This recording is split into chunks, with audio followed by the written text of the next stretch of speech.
दोस्तों, इस जमाने को क्या हो गया, जिसको चाहा वही बेवफा हो गया। ऐसा वीडियो डिम्पल सिंह तब पोस्ट करती हैं जब पवन सिंह ज्योति सिंह एक साथ काराकाट में मौजूद होते हैं। आप सभी को पता है कि पवन सिंह ने डिम्पल सिंह को काराकाट में क्यों नहीं बुलाया, क्योंकि वहां ज्योति सिंह मौजूद थी।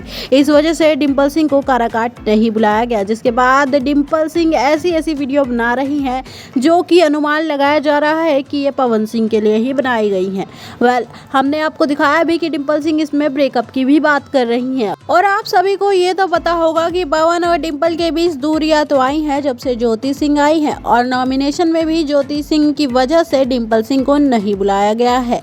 और अब डिम्पल सिंह का पवन सिंह के साथ गाना भी नहीं आ रहा। डिम्पल सिंह लगातार खेसारी लाल यादव के साथ काम कर रही हैं, और ये वीडियो डिम्पल सिंह ने पवन सिंह के लिए ही बनाई है, और उसी दिन बनाई है जिस दिन पवन सिंह और ज्योति सिंह एक साथ काराकाट में मौजूद थे।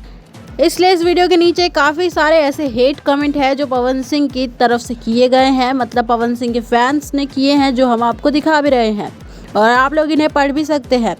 पवन ज्योति के एक होने से पूरी दुनिया खुश तो हुई है, लेकिन काफ़ी लोगों का दिल भी टूट गया है, जिनमें से डिम्पल सिंह भी एक है। इस पर आप क्या कहेंगे, क्या ये सही हुआ या गलत? नीचे कमेंट बॉक्स में हमें ज़रूर बताइएगा। मिलते हैं नेक्स्ट वीडियो में।